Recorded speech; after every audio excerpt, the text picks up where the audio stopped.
lecture we are just learning about the significant figure, जैसा कि significant figure। significant figure का क्या मतलब है? सबसे पहले यही जानना है, जैसे कि हम यूनिट कर रहे हैं, यूनिट एंड मेजरमेंट, तो उसके अंदर जो मेजरमेंट है, मेजरमेंट में सिग्निफिकेंट फिगर का क्या रोल है, हम कैसे सिग्निफिकेंट फिगर को सीख सकते हैं, क्या है ये, क्या चीज है।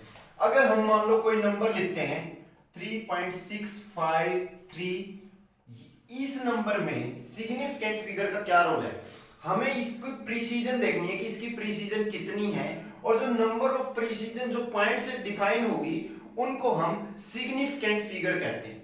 आप यहां पे देखो, यहां पे ये 3 जो ये फर्स्ट डिजिट है, जो फर्स्ट डिजिट ये क्या है, अनसर्टेन है। ये फर्स्ट डिजिट क्या है, अनसर्टेन। इस अनसर्टेन डिजिट को और इन तीनों को, जो ये आगे जो रिलायबल डिजिट है जिसके बारे में हमें इंफॉर्मेशन है, क्योंकि अनसर्टेन क्यों है, ये 30 भी हो सकता है, 31 भी हो सकता है, कुछ नहीं कह सकते। ये 3 है, 3 के आगे 2 भी हो सकता है, 1 से 10 तक हो सकता है, ये तो ये डिजिट क्या हो गया, अनसर्टेन। जब हम अनसर्टेन डिजिट की बात करते हैं, उससे आगे के जो रिलायबल डिजिट हैं, reliable digit plus uncertain digit, जब इनको आप सम कर दो, सम मींस इनकी नंबर को, कि रिलायबल डिजिट यहां पे कितने हैं, 3 है, 1 2 3, और ये फोर्थ वन क्या है, अनसर्टेन, तो टोटल सिग्निफिकेंट फिगर कितने हो गए, 4।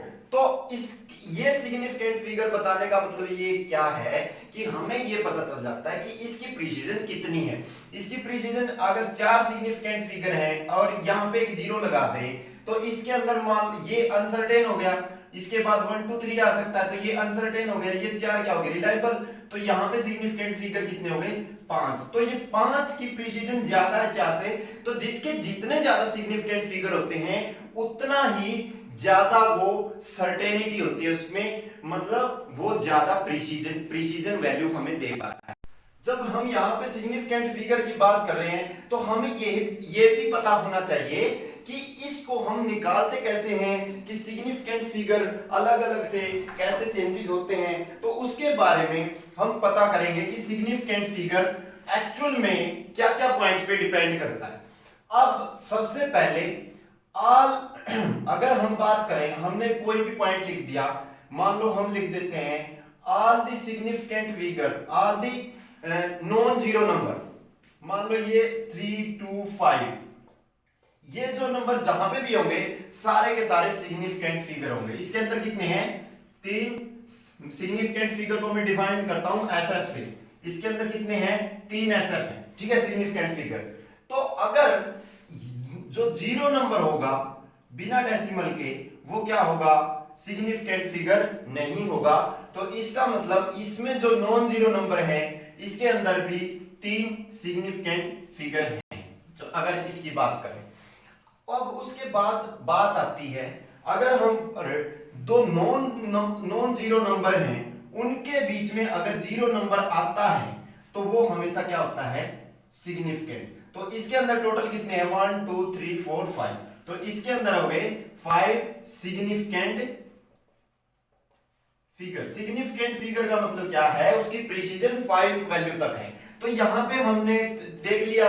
अगर हम बात करें डेसिमल, अगर नंबर लेस देन 1 है, लेस देन 1 है नंबर, तो अगर मान लो कुछ भी नंबर दिया वो लेस देन 1 है, तो उसके लिए एक रूल नहीं आता है। अगर मान लो लेस देन 1 है 0.00357, अगर ऐसा कोई नंबर लिखा हुआ है 0 पॉइंट समथिंग, तो डेसिमल के बाद जब तक भी कोई भी नॉन जीरो नंबर है, नॉन जीरो नंबर नहीं आता, उससे पहले के सारे सिग्निफिकेंट फिगर नहीं होते, ये नॉन सिग्निफिकेंट फिगर है।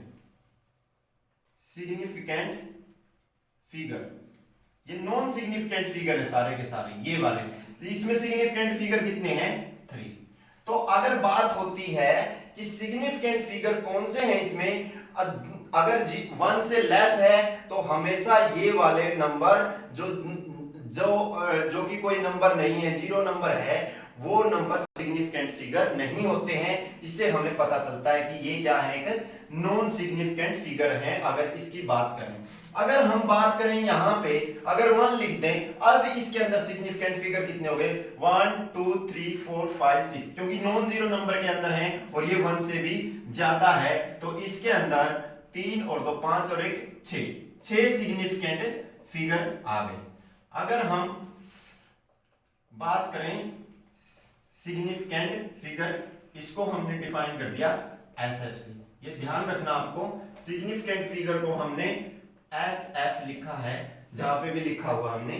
तो सिग्निफिकेंट फिगर को हम जहां पे भी लिखेंगे वो एक क्या होता है, लेस देन अगर 0 होता है तो हम उसको सिग्निफिकेंट फिगर नहीं मानेंगे। अगर वो डेसिमल 0 से बाद में है तो उनको हम सिग्निफिकेंट फिगर मानेंगे। उसके बाद बात आती है कि हमने इनको अगर मान लो एक सिंपल सी बात, अगर हम किसी को सिग्निफिकेंट फिगर मान रहे हैं, ये मान लो 2.7 है, ये मीटर है, अगर इसको ही बात करें हम, ये सिंपल है, इसके अंदर सिग्निफिकेंट फिगर कितने हैं, 2 हैं। अगर मान लो ये है 230, इसके अंदर सिग्निफिकेंट फिगर कितने हैं, 2 हैं, 2 सिग्निफिकेंट फिगर है इसके अंदर भी। अगर हम इसको ऐसे लिख देंगे 2300.0, तो इसके अंदर भी कितने सिग्निफिकेंट फिगर हैं, 2 ही हैं। तो 2 सिग्निफिकेंट फिगर यहां पे हैं, 2 यहां पे हैं, तो हम ये कह सकते हैं कि यूनिट पे कोई सिग्निफिकेंट फिगर डिपेंड नहीं करता। कि मान लो एक तो 2.3 मीटर है, या फिर हम लिख दें 2300 सेंटीमीटर, या फिर हम लिख दें 23, या फिर हम और भी कम कर दें, तो यूनिट पे सिग्निफिकेंट फिगर डिपेंड नहीं करता, वो सिग्निफिकेंट उतना ही रहेगा जितना यहां पे है। ये बात हो गई सिग्निफिकेंट फिगर की, कि इसमें सिग्निफिकेंट फिगर क्या क्या हो सकते हैं, किसमें क्या हो सकता है। अगर हम पावर की बात करें तो अगर सिग्निफिकेंट फिगर हमने किसी का लिख दिया तो हम उसके साथ उसकी पावर को लिख देते हैं। मान लो हमारे पास 2.7 मीटर था, अगर यहाँ पे ऐसे आ जाता है 2700 सेंटीमीटर, अगर हम इसको लिख देते हैं 270 सेंटीमीटर, 270 सेंटीमीटर, अगर इसको यहाँ ऐसे लिखते हैं तो हम इसको 2.7 इंटू 10⁻² सेंटीमीटर लिख सकते हैं, जिससे उसके अंदर सिग्निफिकेंट फिगर सेम रहेंगे। तो हमें यही ध्यान रखना होता है कि जो वैल्यू हमारे पास है यूनिट पे डिपेंड्स नहीं करती, हमेशा उसका सिग्निफिकेंट फिगर उतना ही रहना चाहिए। अब ये बात होगी कि सिग्निफिकेंट फिगर हम उसके अंदर देख सकते हैं कि कितना आया कितना नहीं, तो हमें ये ध्यान रखना है कि सिग्निफिकेंट फिगर ना तो यूनिट पे डिपेंड करता है, और ये डिपेंड की पॉइंट के बाद की जब हम वैल्यू ले रहे हैं तो वो पॉइंट 0 के बाद की वैल्यू पे ही सिग्निफिकेंट फिगर डिपेंड करता है। और नॉन जीरो जो नंबर होते हैं वो आगे हो या पीछे हो, अगर हमारे ऐसे लिखा हुआ है, इसको हम सिग्निफिकेंट फिगर इसके अंदर 2 ही बताएंगे। वैसे तो इसको 3 भी बता सकते हैं, 4 भी बता सकते हैं, लेकिन ये इन्फ्लुएंस ही आती है कि हमें उतने ही रखने होते हैं जब हमारी फर्स्ट यूनिट के अंदर आते हैं। अगर फर्स्ट में अगर मीटर में इतना दिया हुआ है तो हम इसको 4 भी मान सकते हैं, पर लेकिन हमें अगर इसको 4 मान लिया तो 4 ही रहेगा। इसके बाद फ्लोट 0 है, जो फॉलोड 0 है इसके बाद, उनको सिग्निफिकेंट फिगर नहीं माना जाएगा बाद में। तो ये तो बात थी सिग्निफिकेंट फिगर की।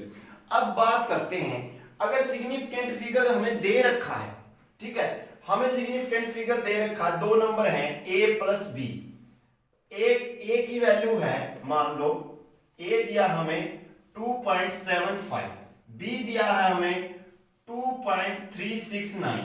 अगर हमें इनका एडिशन करना है a प्लस b, वो उसका रूल क्या है, उसका रूल ये है जिसमें list number of significant figure हैं, रिजल्ट में भी list number of significant figure आएंगे। अभी हम यहाँ पे चलते हैं, यहाँ पे क्या होगा, अगर ये बात करें 9, इनका अगर सिंपल सम करें तो फिर सिग्निफिकेंट फिगर की बात करते हैं 11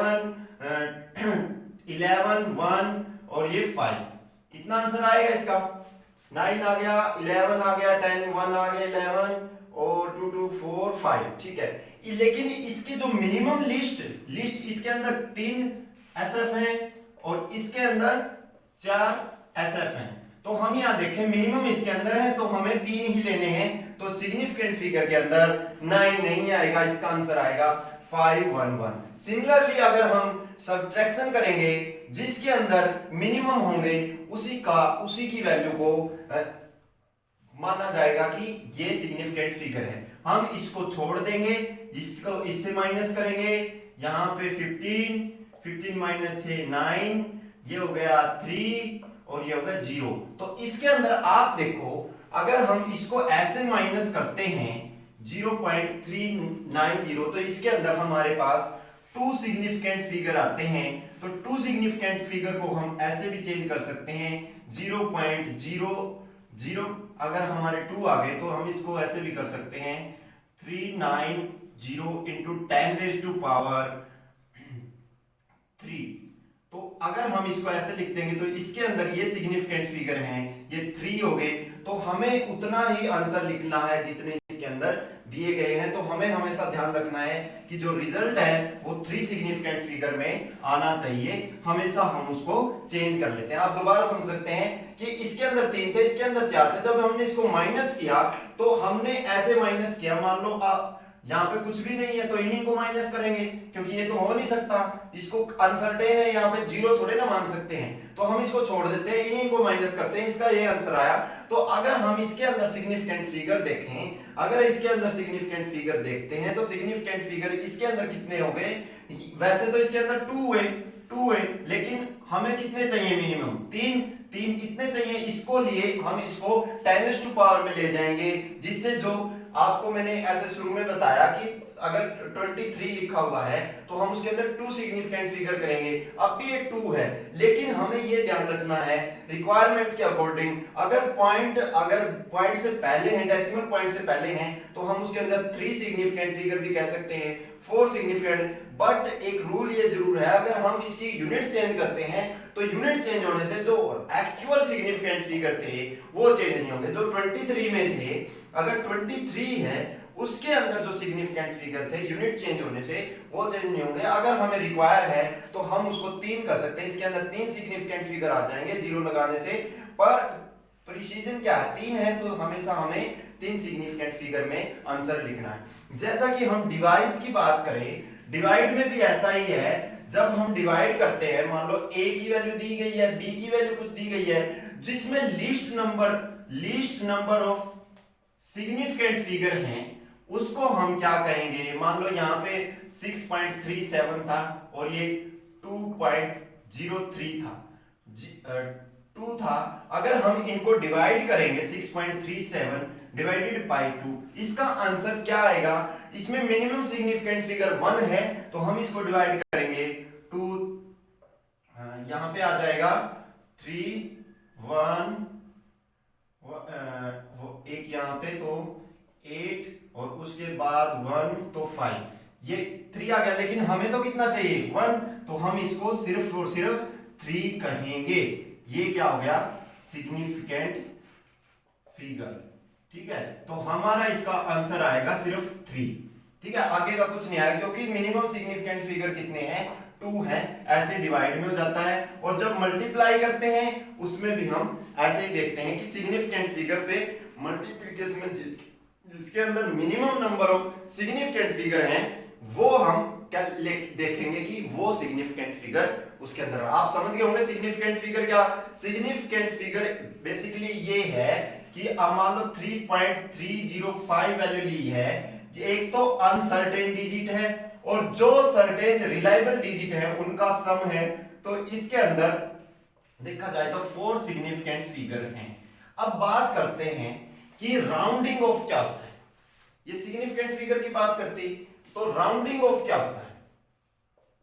राउंडिंग ऑफ आपने कई बार देखा होगा कि हमें सिग्निफिकेंट फिगर कई बार कम चाहिए होते हैं। मान लो हमारे पास 6.035, अब हमें 3 सिग्निफिकेंट फिगर का ही आंसर चाहिए, तो उसके लिए हम उस वैल्यू को राउंडिंग ऑफ करते हैं। राउंडिंग ऑफ करने का रूल क्या है कि अगर ये 9 है मान लो, इसको हमें चार सिग्निफिकेंट का फिगर का बनाना है, तो हम इसको राउंडिंग ऑफ करते हैं। राउंडिंग ऑफ में लास्ट वाली वैल्यू को अगर उतने सिग्निफिकेंट फिगर निकालने के बाद, अगर इसमें कितने थे 5 थे, हमें चाहिए 4, तो 4 निकाल दो, चार पहले वाले 4 सिग्निफिकेंट फिगर हो गए। जो ये लास्ट वाला है इसको देखो कि ये वैल्यू कितनी है, तो उसके बाद हम उसको राउंडिंग ऑफ करते हैं। अगर अनसर्टेन डिजिट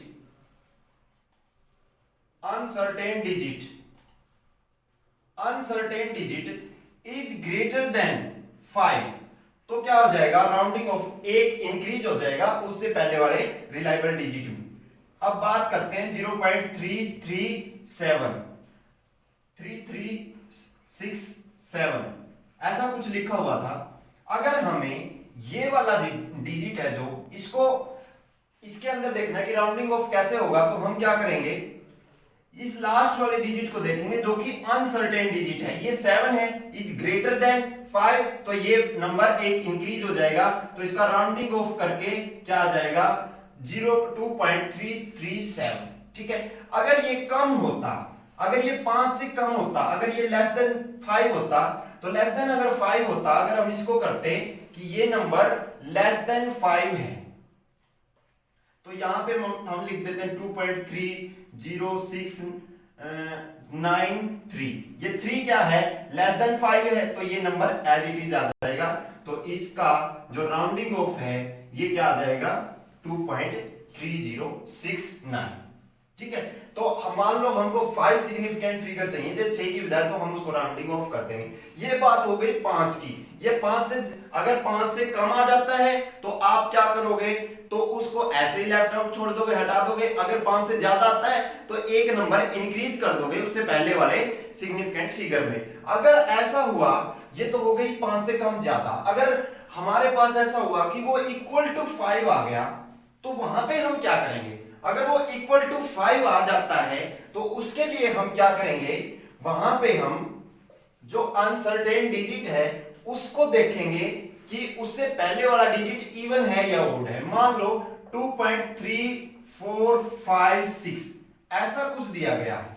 अगर हमें राउंडिंग ऑफ करना है, ये नंबर दिया गया है ए नंबर, अगर इसको राउंडिंग ऑफ करना है, 3 सिग्निफिकेंट फिगर चाहिए हमें सिर्फ राउंडिंग ऑफ करके, तो हम क्या करेंगे, ये देखेंगे ये ज्यादा है 5 से, नहीं है, कम है, नहीं है, 5 है, तो ये केस हो गया कि जो अनसर्टेन डिजिट है, अनसर्टेन डिजिट है वो क्या हो गया 5 हो गया। अगर वो 5 हो जाता है तो उससे आगे की जो वैल्यू है उसको देखते हैं। अगर ये वैल्यू इवन है, अगर ये क्या है इवन, तो हम उसको ऐसे ही छोड़ देंगे। अगर ये ओड है तो ओड प्लस 1 कर देंगे। ठीक है, ओड है तो उसमें ओड प्लस 1 क्या हो गया, अगर ये 4 था तो 2.34 हो जाएगा, ये ऐसे आएगा। अगर यहां पे ऐसे होता a इज इक्वल टू 2.335, अगर ऐसा किसी का राउंडिंग ऑफ करना होता तो यहां पे a की वैल्यू 3 सिग्निफिकेंट फिगर तक निकालनी है। 2.3 ये क्या ओड है तो इसमें ऐड हो जाएगा 3.4। तो कहने का मतलब अगर 5 नंबर है तो राउंडिंग ऑफ करने के लिए इस नंबर को देखा जाता है। अगर ये ओड है तो हम क्या करेंगे, इसमें ऐड कर देंगे। अगर इवन है तो हम उसको एज इट इज रखेंगे और उसकी वैल्यू निकाल देंगे। तो इसका मतलब क्या हुआ कि राउंडिंग ऑफ करने से उसके सिग्निफिकेंट फिगर की हम वैल्यू निकाल सकते हैं। ये हमारा राउंडिंग ऑफ का वैल्यू हुई कि राउंडिंग ऑफ करना कैसे आसान होता है कि हम किसी का भी राउंडिंग ऑफ कर सकते हैं। अब हमारा नेक्स्ट टॉपिक है dimension of the physical quantity. Dimension समझने से पहले हमें पता है कि हमारे पास 7 फंडामेंटल यूनिट्स होती हैं। 7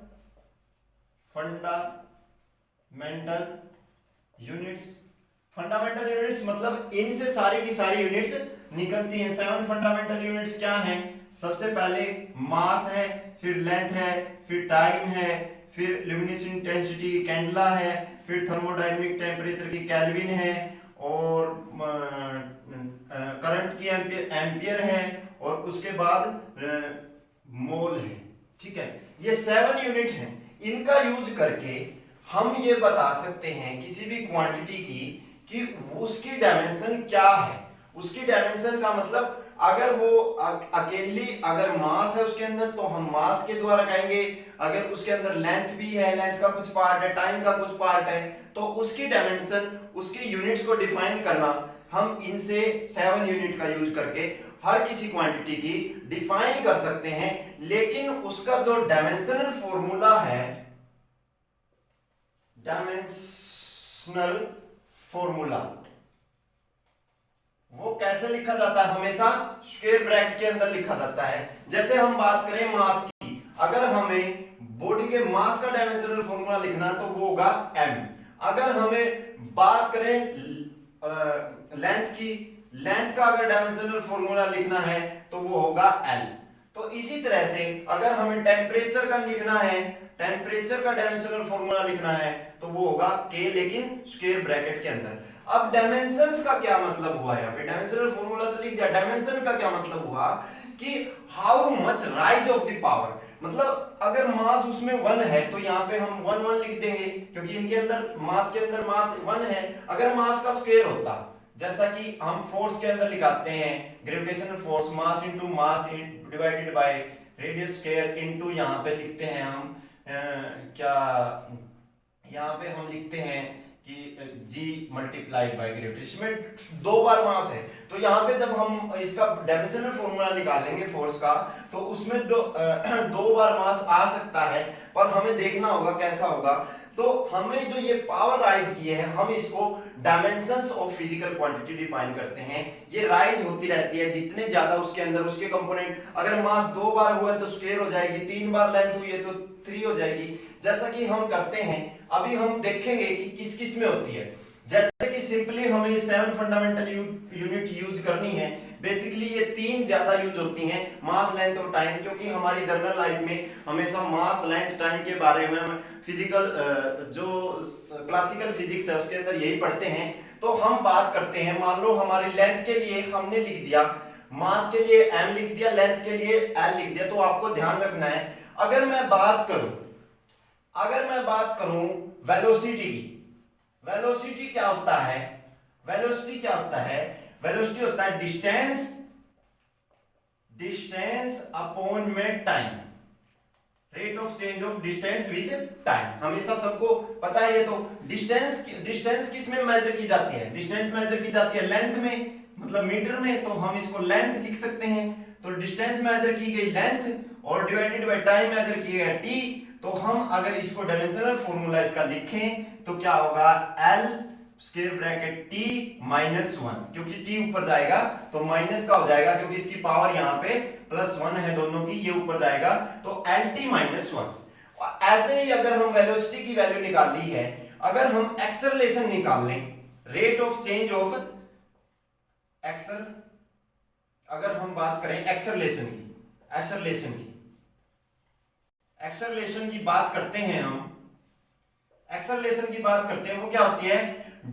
v बाय टी, मतलब change of velocity with time. ठीक है, एक्सेलरेशन की बात करें, वेलोसिटी का डायमेंशनल फॉर्मूला क्या है? यहां पे ये है जो ऊपर से आया lt माइनस 1। ठीक है, और टाइम का डायमेंशनल फॉर्मूला क्या है? t, क्योंकि टाइम ही है। अगर इसको एक बार और ऊपर ले जाएंगे तो ये राइज होके क्या हो गया? lt minus 2।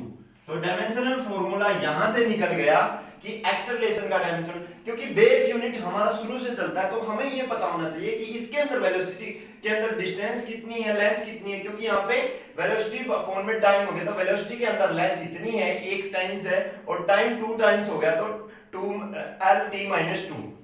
तो यहाँ पे हम डायमेंशनल फॉर्मूला लिख सकते हैं कि उसके अंदर उसकी वैल्यू mlt, जो राइज पावर है, यहाँ पे -2 होगी, यहाँ पे राइज पावर 1 होगी, तो इसकी राइज पावर माइनस भी हो सकती है, प्लस भी हो सकती है। तो एक्सेलरेशन हमने लिख दिया। अब हमारे पास एक्सेलरेशन का डायमेंशनल फॉर्मूला हो गया lt माइनस 2।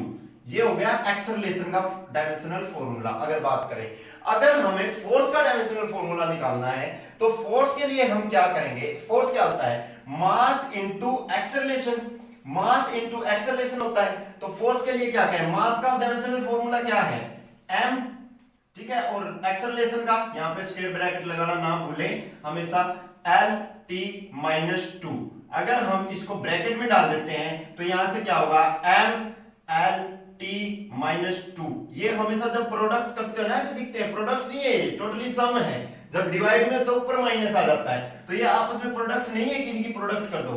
तो M L T minus two, तो ये फोर्स का डायमेंशनल फॉर्मूला है जो हमेशा आपको यूज होगा, बहुत इंपॉर्टेंट भी है। तो इसका यूज करके आप डायमेंशनल फॉर्मूला, अगर आपको किसी का भी, अगर आपको पता है कि वो किसके किसके प्रोडक्ट से बनता है, तो आप किसी का भी डायमेंशनल फॉर्मूला निकाल सकते हो। उसके बारे में मैं आपको बता दूंगा कि कोई भी आप देख सकते हो कहीं से भी। जैसे हमने यहाँ पे फोर्स का लिख दिया, अब यहाँ पे एक्सेलरेशन का ये हो गया था, फोर्स का डायमेंशनल फॉर्मूला हो गया M L T minus two. ये फोर्स का डायमेंशनल फॉर्मूला हो गया। अगर हम यहाँ पे प्रेशर निकालें, फोर्स अपॉन एरिया, मतलब फोर्स अपॉन एरिया क्या होता है, प्रेशर होता है। तो फोर्स का डायमेंशनल फॉर्मूला हमने यहां से लिख लिया M L T minus two, ये आ गया। और अगर हम एरिया का देखें, एरिया क्या है, साइड इंटू साइड, किसी का भी एरिया तो टू साइड इंटू साइड हो सकता है, या फिर मतलब कहने का मतलब लेंथ का स्क्वायर ही होता है, हमेशा मीटर स्क्वायर में होता है ना एरिया, तो स्क्वायर होता है ना। तो यहाँ पे एरिया क्या होगा, लेंथ स्क्वायर। तो यहाँ पे हम इसके अंदर लिखा जाएगा, सॉरी इसके अंदर लिखा जाएगा। तो यहाँ पे एम एल की वैल्यू कितनी होगी, यहाँ पे 1 थी, नीचे से माइनस टू आई तो -1 और टी -2। ये क्या हो गया, ये प्रेशर हो गया जो कि मास लेंथ टाइम, ठीक है। ये यहां से हम किसी का भी डायमेंशनल फॉर्मूला निकाल सकते हैं। हमें एक्सेलरेशन का पता चल गया, उसका पता चल गया। तो अगर हमें फॉर्मूला पता है तो हम बेस यूनिट का यूज करके किसी का भी डायमेंशनल फॉर्मूला निकाल सकते हैं। इसके बारे में मैंने ये लिस्ट लगा दी है, इसमें आप सबके डायमेंशनल फॉर्मूले लिख सकते हैं। अगर आपको किसी में क्वेश्चन में डाउट है, किसी भी पॉइंट में आपको डाउट है, तो यहाँ पे आप देख सकते हैं कि किसी का भी डायमेंशनल फॉर्मूला आप निकाल सकते हैं। और डायमेंशनल फॉर्मूले के साथ साथ उसकी यूनिट भी दी गई है, यूनिट भी है। जैसे हम डायमेंशनल फॉर्मूले में लिखेंगे M L T minus two, तो यहाँ पे आप देखोगे मास का मतलब मीटर, मास का मतलब केजी और लेंथ का मतलब मीटर और टाइम का मतलब सेकंड। अगर आपको यूनिट भी निकालनी है तो डायमेंशनल फॉर्मूला का यूज करके आप मास को हमेशा केजी में लेंगे, लेंथ को हमेशा मीटर में लेंगे और टाइम को हमेशा सेकंड में लेंगे, तो टाइम -2 हो जाएगा। तो इसकी यूनिट क्या हो जाएगी, किलोग्राम मीटर पर सेकंड स्क्वायर। ऐसे भी लिख सकते हो और ऐसे भी लिख सकते हो। तो आप डायमेंशनल फॉर्मूला निकालो, उससे आप यूनिट अपने आप निकालोगे, क्योंकि आपको यूनिट पता है कि मास की केजी होती है, लेंथ की मीटर होती है, ऐसा यूनिट की बात कर रहा हूं मैं। तो यहाँ पे और टाइम की हमेशा क्या होती है, सेकंड होती है। और अगर हम करंट की बात करें, करंट की हमेशा एम्पियर होती है। वो डिपेंड करता है कि ऐसा यूनिट में ही हम लेंगे तो हम कहीं पे भी देख सकते हैं, तो वो हमेशा हमें क्या आएगी, हमेशा जो यूनिट आएगी वो MLT2 -2 या किसी में भी आप डायमेंशनल वैल्यू से आप निकाल सकते हैं। ये हो गई डायमेंशंस ऑफ फिजिकल क्वांटिटी।